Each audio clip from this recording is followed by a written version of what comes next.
আজ আমরা দেখতে চলেছি একটি অসাধারণ ফ্যান্টাসি অ্যাডভেঞ্চার মুভির গল্প, যার নাম হলো এভরিওয়ান।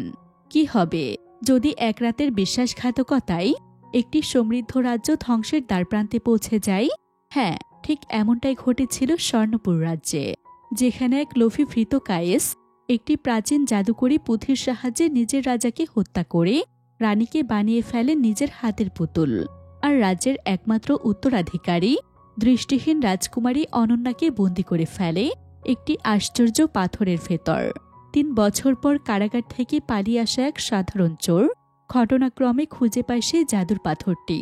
এখন প্রশ্ন হলো, যে মানুষটি নিজের জীবন ছাড়া আর কিছুই বোঝে না, সে কি পারবে এক অভিশপ্ত রাজকুমারীর মুক্তির জন্য নিজের সবকিছু বাজি রাখতে? পারবে কি সে ভয়ঙ্কর জাদুকর রাজার মুখোমুখি হতে?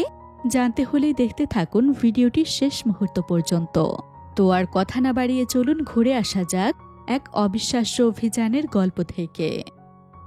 মুভির শুরুতেই দেখা যায় গভীর সাগরের মাঝে একটি বিশাল নৌযান এগিয়ে চলেছে।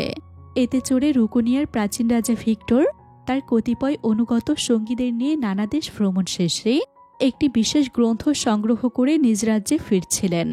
তার সাথে ছিলেন এক রহস্যময় জাদুকর। সে জাদুকর রাজাকে জানালেন, মহারাজ, আমরা যে জাদুকরী পুঁথিটি পেয়েছি তাতে এমন সব মন্ত্র লেখা আছে যা দিয়ে অবিশ্বাস্য ঘটনা ঘটানো সম্ভব। আর এর মধ্যে এমন একটি মন্ত্রও আছে যা দ্বারা আপনার কন্যা রাজকুমারী অনন্যার দৃষ্টিশক্তি ফিরিয়ে আনা যাবে। রাজা তাকে বললেন, এই উদ্দেশ্যেই তো আমি তোমাকে সঙ্গী করে এই জাদুকরী পুঁথির অনুসন্ধানে বেরিয়েছিলাম। পরের দৃশ্যে স্বর্ণপুর নামের একটি রাজ্য দেখানো হয়, আর এই রাজ্যটি হল রাজা ভিক্টরের। সেখানে রাজকুমারী অনন্যাকে দেখা যায়, যিনি জন্মগতভাবে দৃষ্টিহীন। তখন তার অস্ত্র প্রশিক্ষণের পর্ব চলছিল। চোখে দেখতে না পেলেও রাজার বিশ্বস্ত সেনাপতি আরমান তাকে সমরবিদ্যায় পারদর্শী করে তুলছিলেন। তিনি অনন্যাকে তার শ্রবণ শক্তি ও অনুভূতির উপর নির্ভর করে প্রতিপক্ষের অবস্থান বোঝানোর কৌশল শেখাচ্ছেন। এদিকে রাজ্যের পর্যবেক্ষণ মিনারে দাঁড়িয়ে এক বৃদ্ধ প্রহরী সময় ঘোষণা করার জন্য ঘণ্টা বাজাচ্ছিলেন। রাজ্যের অধিবাসীদের সময় জানানোই তার দায়িত্ব। ঠিক সে সময় সেখানে তার ভাইপো রবিন এসে উপস্থিত হয়। সে তার চাচাকে বলে, আমি ব্যবসা করতে চাই, আমার কিছু পুঁজির প্রয়োজন। বৃদ্ধ চাচা তাকে বলেন, শোনা যায় তুমি শহরে কোনো কাজ না করে জুয়া খেলো এবং মানুষের সাথে প্রতারণা করো, অথচ তোমার ভাই আরমান এই রাজ্যের সেনাপতি। অন্যদিকে সেনাপতি আরমানের তত্ত্বাবধানে রাজকুমারী অনন্যার প্রশিক্ষণ চলছিল। সেই মুহূর্তে রানী সেখানে এসে উপস্থিত হলেন। তার চোখে মুখে ছিল এক প্রকার উত্তেজনার আভা। তিনি বললেন, সুখবর এসেছে। আজ রাতেই তোমার বাবা সমুদ্রযাত্রা শেষ করে রাজ্যে ফিরবেন। তিনি সঙ্গে করে এক জাদুকরী পুঁথিও নিয়ে আসছেন, যার মাধ্যমে তোমার দৃষ্টিশক্তি ফিরে আসবে। বাবার আসার কথা শুনে অনন্যার মুখ আনন্দে উজ্জ্বল হয়ে উঠল। তার বহুদিনের স্বপ্ন এবার সত্যি হতে চলেছে। রানীর সেনাপতি আরমানকে সমস্ত আয়োজন করতে নির্দেশ দিলেন। আরমান দুজন রাজকর্মী কায়েস এবং রতনের কাছে এগিয়ে গেলেন। তারা তখন কাঠ কাটছিল। আরমান তাদের বললেন, ঝড়ের আশঙ্কা আছে, তোমরা সৈকতে গিয়ে সংকেত মশাল জ্বালাও, যাতে রাজা ও তার জাহাজ সহজে বন্দরে ফিরতে পারে। তাদের সবকিছু বুঝিয়ে দিয়ে আরমান সেখান থেকে চলে যায়। এদিকে রাজকুমারী অনন্যা অধীর আগ্রহে তার বাবার জন্য অপেক্ষা করছিল। রানী তাকে বললেন, আর একটু ধৈর্য ধরো, এই অলংকারগুলো তোমার জন্য। যখন তুমি দৃষ্টিশক্তি ফিরে পাবে তখন এগুলো আরও বেশি অর্থবহ হয়ে উঠবে। অন্যদিকে কায়েস ও রতন, 2 চালাক কর্মচারী সমুদ্রের তীর ধরে হেঁটে যাচ্ছিল। তাদের হাতে ছিল মশাল জ্বালানোর সরঞ্জাম। কায়েস রতনকে বলে, আর কতকাল আমরা রাজার দাস হয়ে থাকব? আজ আমরা এই জাহাজ ডুবিয়ে দিব এবং সব ধন সম্পদ লুট করে অনেক দূরে পালিয়ে যাব। কায়েসের প্রস্তাব শুনে রতন কিছুটা ভীত হয়ে পড়ে আর বলে, কিন্তু যদি কেউ আমাদের ধরে ফেলে? ঠিক তখনই সেনাপতি আরমানের কণ্ঠ শোনা গেল, তোমরা এখানে কি করছো? সংকেত মশাল তো এই নিরাপদ সৈকতে জ্বালানোর কথা ছিল, তোমরা কেন এই পাথরের উপকূলে মশাল জ্বালাতে এসেছ? আরমানের কথায় রতন আতঙ্কিত হয়ে পড়ে, আর কায়েস পেছন থেকে আরমানের মাথায় সজোরে আঘাত করে। প্রচণ্ড আঘাতে আরমান জ্ঞান হারিয়ে মাটিতে পড়ে যায়। এরপর কায়েস ও রতন বিপজ্জনক পাথরের উপকূলের কাছে সংকেত মশাল জ্বালিয়ে দেয়। জাহাজের নাবিকেরা দূর থেকে সেই সংকেতের আলো দেখতে পেয়ে জাহাজটিকে সেদিকে ঘুরিয়ে দেয়। কিন্তু উপকূলের কাছে আসতেই প্রবল ঝড়ে সাগর উত্তাল হয়ে ওঠে এবং বিশাল পাথরের সঙ্গে ধাক্কা খেয়ে জাহাজটি টুকরো টুকরো হয়ে যায়। এদিকে কেবল আর্তনাদ আর ধ্বংসের ভয়াবহ চিত্র। পরের দিন সকালে সেই পাথরের উপকূলে জাহাজের ধ্বংসাবশেষ, জিনিসপত্র, ছেঁড়া পাল ছড়িয়ে ছিটিয়ে ছিল। কায়েস ও রতন তীরে এসে সবকিছু তন্ন তন্ন করে খুঁজতে লাগল, কিন্তু কোনো ধনরত্নের চিহ্নও পেল না। এতে তারা দুজনেই হতাশ হয়ে পড়ে। ঠিক তখনই একটি ক্ষীণ ধ্বনির শব্দ তাদের কানে আসে।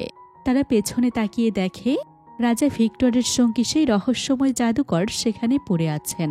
অনেক কষ্টে জাদুকর তাদের বলেন, এই জাদুর পুঁথিটি তোমরা রানীর কাছে পৌঁছে দিও।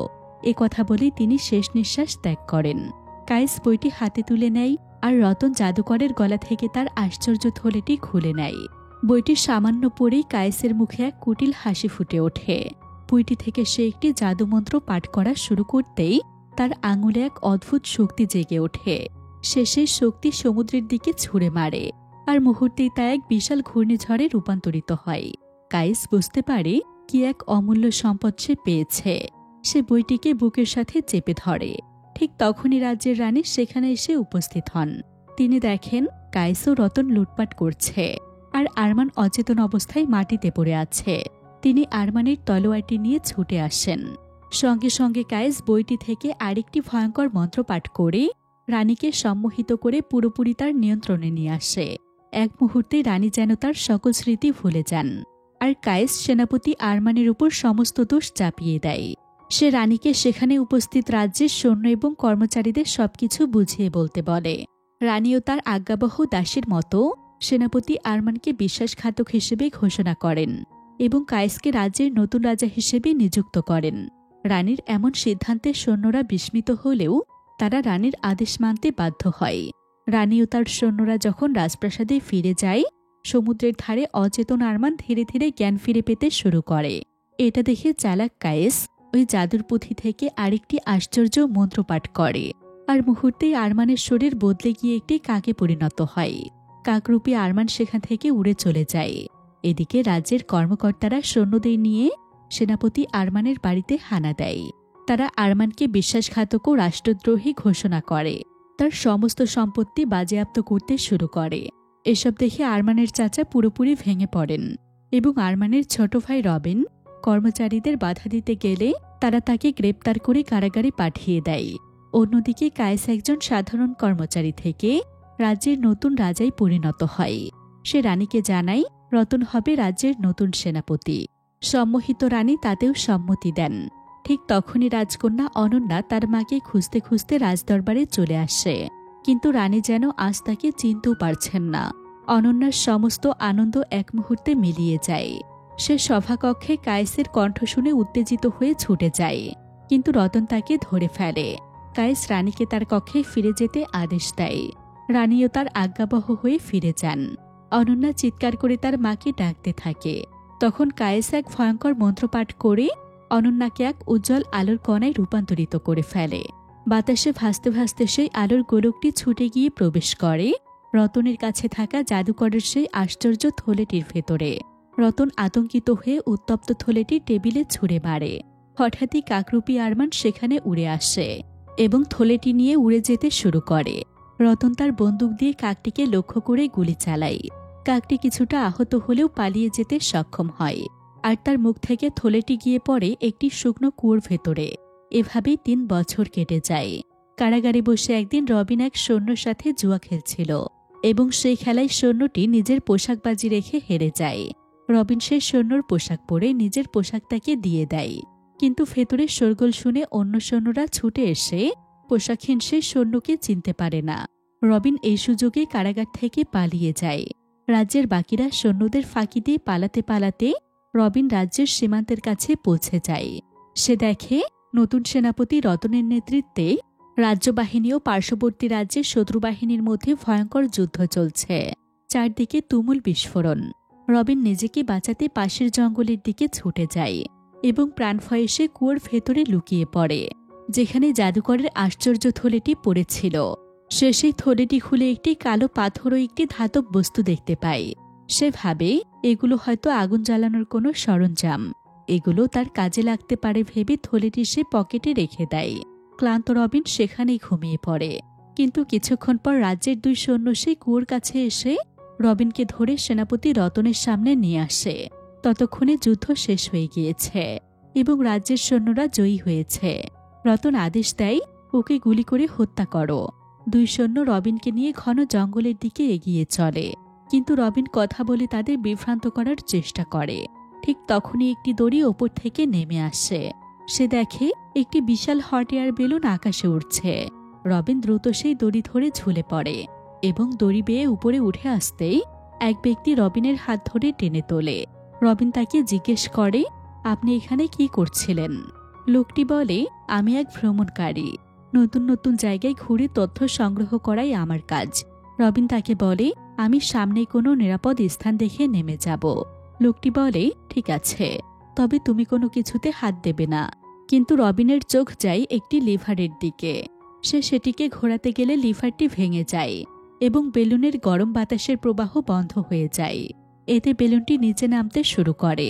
এটা দেখে তারা বেলুনটিকে হালকা করার জন্য জিনিসপত্র ফেলতে শুরু করে। এদিকে রবিন ভুল করে জ্বালানির বস্তা নিচে ফেলে দেয়। ভ্রমণকারী তাকে বলে, বেলুনে এখন মাত্র একজনের জন্য যথেষ্ট উত্তাপ আছে। বাঁচতে হলে তোমাকে নামতে হবে। কিছু মুদ্রার বিনিময়ে রবিন নিচে লাফিয়ে পড়ে, কিন্তু সে ঠিকভাবে নামতে পারে না। একটি গাছের সঙ্গে ধাক্কা খেয়ে সে জ্ঞান হারায়। রবিন যখন জ্ঞান ফিরে পায়, সে কিছু শুকনো কাঠ জোগাড় করে এবং আগুন জ্বালানোর জন্য সে পকেট থেকে সেই আশ্চর্য থলেটি বের করে আনে। সে পাথর ও ধাতব বস্তুটি ঘষা শুরু করতেই মুহূর্তের মধ্যে এক উজ্জ্বল আলো ধোঁয়ার মতো বেরিয়ে এসে এক মানব অবয়ব ধারণ করে। বন্দি রাজকন্যা অনন্যা বাইরে বেরিয়ে আসে। রবিন কিছু বুঝে ওঠার আগেই অনন্যা তার লাঠি ঘুরিয়ে বলতে থাকে, আমি কোথায় আর তুমি কে? রবিন জবাব দেয়, আমি একজন সৈনিক, আর তুমি এখন জঙ্গলে আছো। কিন্তু তুমি এই পাথরের ভেতর কিভাবে ছিলে? অনন্যা বলে, এটি একটি জাদুর পাথর। আমাকে এতে বন্দি করা হয়েছিল। জাদুর পাথরের কথা শুনে রবিন ঠাট্টা করতে শুরু করে বলে, এই জাদুর পাথর, আমাকে কিছু টাকা দাও তো। উত্তরে অনন্যা বলে, এটি সরাসরি কিছু দেয় না, তবে তোমার ইচ্ছে পূরণের পথ তৈরি করে দেবে। হঠাৎই সেই গভীর বনে এক বৃদ্ধ রবিনকে ডেকে উঠে বলে, তুমি কি এই কাঠগুলো কাটতে আমাকে সাহায্য করবে? তার বিনিময়ে আমি তোমাকে কিছু অর্থ দিব। রবিন হেসে ওঠে আর বলে, না, আমি অর্থ চাই না। আর রবিনের কথা শেষ হতেই বৃদ্ধ লোকটি বাতাসে মিলিয়ে যায়। রবিন বুঝতে পারে এই জাদুর পাথরের নিশ্চয়ই কোনো আশ্চর্য ক্ষমতা আছে। রবিন অনন্যাকে জিজ্ঞেস করে, তুমি আসলে কে? অনন্যা বলে, আমি রাজা ভিক্টরের মেয়ে রাজকন্যা অনন্যা।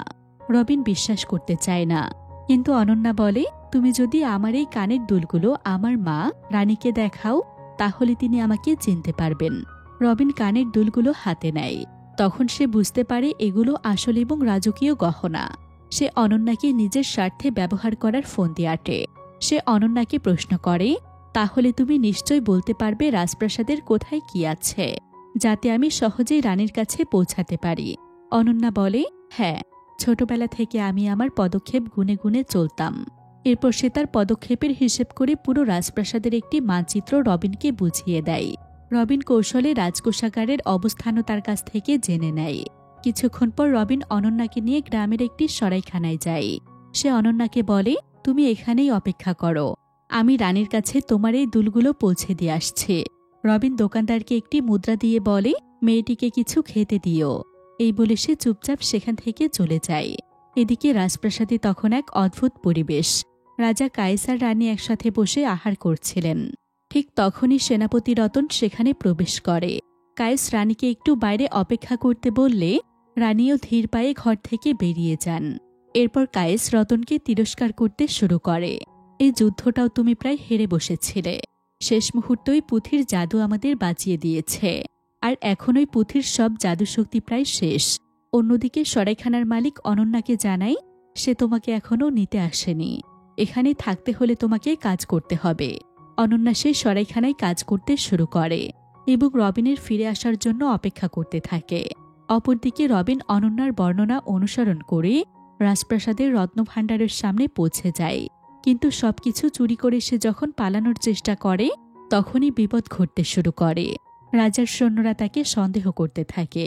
পালানোর চেষ্টা করতে করতে সে রাজপ্রাসাদের ভেতরে এক ঘরে ঢোকে একটি গুপ্ত দরজার আড়ালে নিজেকে লুকিয়ে ফেলে, কিন্তু পরক্ষণে সে চিমনি বেয়ে রাজসভায় ছিটকে পড়ে। রবিনকে তাড়া করতে থাকা সৈন্যরাও সভাকক্ষে প্রবেশ করে তাকে ধরে ফেলে। রাজা কায়েস রবিনকে কারাগারে নিক্ষেপ করার আদেশ দিয়ে বলে, কাল সকালে এর বিচার হবে। সৈন্যরা রবিনকে কারাগারে নিয়ে যায়।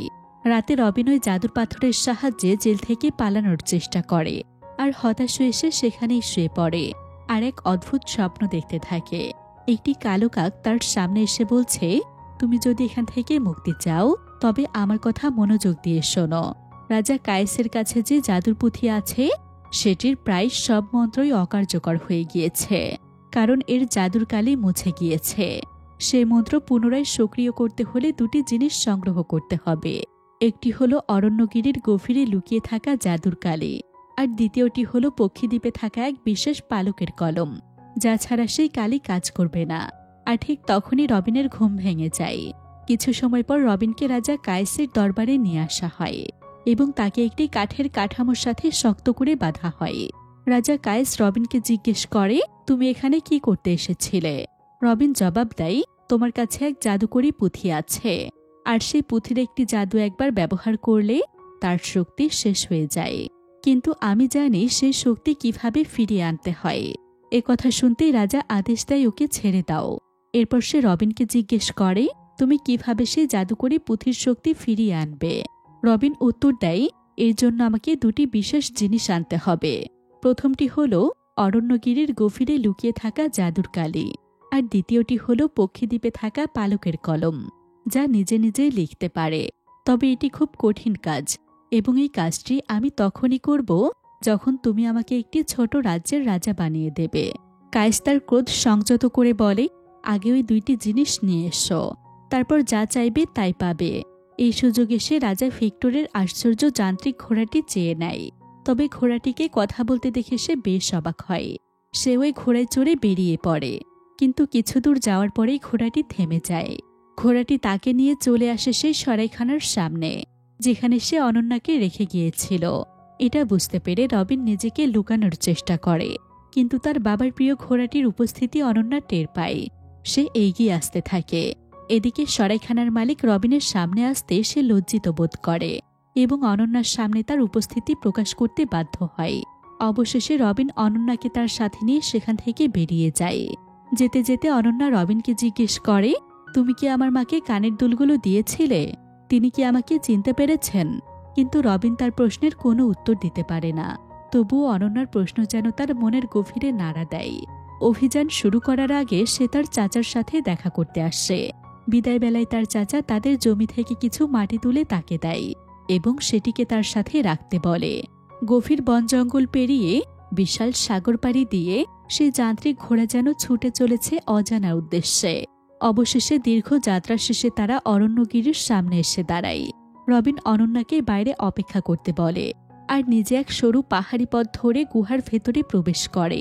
ভেতরে আসতে সে বুঝতে পারে এটা আসলে এক রত্নখনি, যেখানে অনেক ছোট আকৃতির মানুষ একসাথে কাজ করছে এবং তাদের রাজা ওই আশ্চর্য জাদুর কালি দিয়ে সেগুলোর হিসেব রাখছে।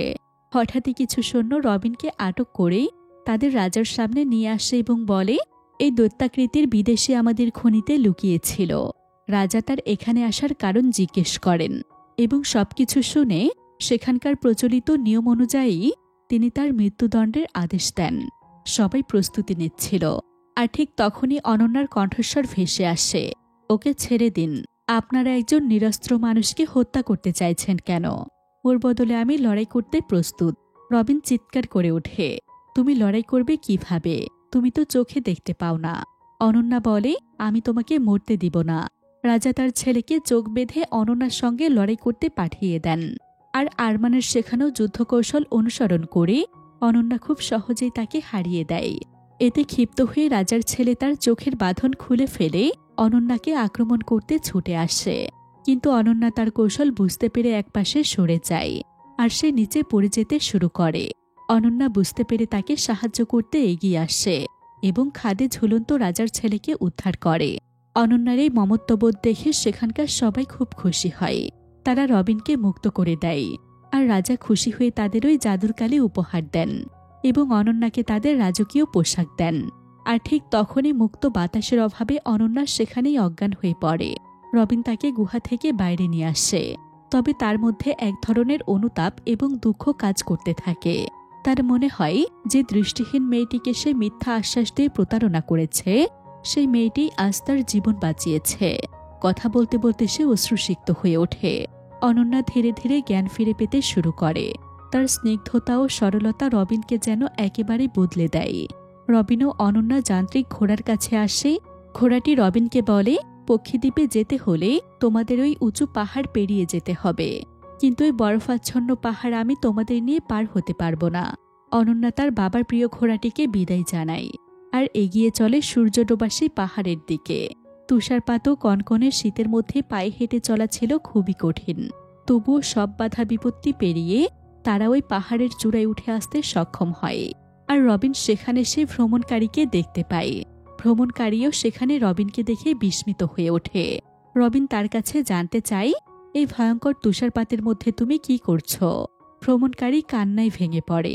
সে জানায়, জ্বালানির অভাবে আমার বেলুনের সব গরম বাতাস বেরিয়ে গিয়েছে, আর আমি এই বরফাচ্ছন্ন পাহাড়ের চূড়ায় আটকে গিয়েছি। আমার মনে হয় আমি এখানেই মারা যাব। ঠিক তখনই অনন্যার বাবার প্রিয় যান্ত্রিক ঘোড়াটি সেখানে চলে আসে। ঘোড়াটিকে দেখে রবিন ও অনন্যা খুব খুশি হয়। এদিকে এত পথ পেরিয়ে আসার কারণে ঘোড়ার মুখ থেকে গরম ধোঁয়া বের হতে থাকে। আর এটা দেখে ভ্রমণকারীর মাথায় এক বুদ্ধি আসে। ঘোড়ার মুখ থেকে বেরিয়ে আসা গরম বাতাসে বেলুনে ভরে নেয় এবং ঘোড়াটির চোখ বেঁধে বেলুনের নিচে দাঁড় করিয়ে দেয়। এরপর সবাই মিলে উড়ে চলে ওই পক্ষীদ্বীপের উদ্দেশ্যে। পক্ষীদ্বীপে পৌঁছে তারা মানুষরূপী দুটি পক্ষীরানীকে দেখতে পায়। রবিন ও অনন্যা তাদের কাছে পালকের তৈরি ওই জাদুকরি কলম চেয়ে বসে। পক্ষীরানীরা রেগে গিয়ে বলে, তোমরা মানুষেরা কেবল নিতে জানো, দিতে জানো না। তোমাদের লোভের কোনো শেষ নেই। কিন্তু বলো তো, যা চাইছো তার বিনিময়ে কি তুমি নিজের জীবন উৎসর্গ করতে পারবে? রবিন অনন্যার দিকে তাকিয়ে উত্তর দেয়, এই দৃষ্টিহীন মেয়েটির জন্য আমি আমার জীবন দিতে প্রস্তুত। রবিনের কথা শুনে পক্ষীরানী খুব খুশি হয় এবং তাদের ওই জাদুকরি কলম দিয়ে দেয়। রবিন এবং অনন্যা জাদুকরি কলম ও কালি নিয়ে রাজ্যে ফিরে আসে। সেখানে রবিন অনন্যাকে প্রাসাদের বাইরে অপেক্ষা করতে বলে সে চলে আসে রাজা কায়েসের দরবারে। রবিন কায়েসকে বলে, আমি তোমার জন্য জাদুর কালি ও কলম নিয়ে এসেছি, তবে এর বিনিময়ে তুমি রানীকে তোমার সম্মোহন থেকে মুক্তি দাও। কিন্তু চালাক রাজা তার এই শর্ত মানতে চায় না। সে তাকে অন্য কিছু চাইতে বলে। এই ফাঁকে সে নিজেকে অদৃশ্য করে দেয় এবং রবিনের কাছ থেকে ওই জাদুর কালি ও কলম কেড়ে নিয়ে তাকে সজোরে এক লাথি মারে। এরপর সে ওই জাদুর কালি ও কলম ব্যবহার করে তার পুঁথির হারানো শক্তি ফিরিয়ে আনতে শুরু করে। সে তার সৈন্যদের রবিনকে বন্দী করতে নির্দেশ দেয়। রাজার সৈন্যরা তাকে রাজপ্রাসাদের বাইরে ছুঁড়ে মারে। এদিকে রবিনের কণ্ঠ শুনেই অনন্যা তার মাকে খুঁজতে ছুটে আসে। রবিন বুঝতে পারছিল সবকিছু তার নিয়ন্ত্রণের বাইরে চলে যাচ্ছে, কিন্তু যে করেই হোক অনন্যাকে দেওয়া তার কথা সে রাখতে চেয়েছিল। রবিন তার পকেট থেকে জাদুকরের ওই আশ্চর্য পাথর বের করে আনে এবং তাকে ঘষতে ঘষতে বলে, আমি চাই অনন্যা যেন তার মাকে ফিরে পাই।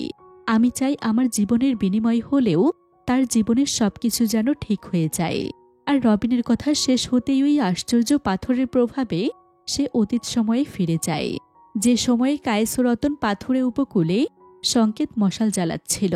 সেখানেই কায়েস রবিনকে দেখা মাত্রই তাকে ক্রমাগত আক্রমণ করতে শুরু করে। আর নিরস্ত্র রবিন তাকে প্রতিহিত করতে তার চাচার দেওয়া সেই মাটি কায়েসের চোখে ছুঁড়ে মারে। এরপর রবিন পাথুরে উপকূলে সংকেতের আগুন নিভিয়ে দিয়ে ছুটে যায় নিরাপদ সংকেতের দিকে এবং জাহাজের জন্য সঠিক সংকেত মশাল জ্বালিয়ে দেয়। আর সে সংকেতের আগুন অনুসরণ করে রাজা ভিক্টর ও তার সঙ্গীরা সবাই নিরাপদে সৌভাগ্যপুরে ফিরে আসেন। জাদুকর সেই পুঁথির জাদুমন্ত্রের সাহায্যে অনন্যাকে তার দৃষ্টিশক্তি ফিরিয়ে দেয়। এদিকে রাজকুমারী অনন্যা সবকিছু ফিরিয়ে দিতে পেরে সংকেত স্তম্ভের পেছনে দাঁড়িয়ে রবিন খুশিতে আপ্লুত হয়ে ওঠে। সে ওই আশ্চর্য পাথরকে ধন্যবাদ জানিয়ে ফিরে যায়। তবে ওই আশ্চর্য পাথর তার জীবন কেড়ে নেয়নি, বরং উপহার হিসেবে তাকে এক নতুন জীবন দান করেছিল। আর এখানে এই ফ্যান্টাসি অ্যাডভেঞ্চার মুভির গল্পটি শেষ হয়ে যায়। সবাই ভালো থাকবেন, সুস্থ থাকবেন। আসসালামু আলাইকুম।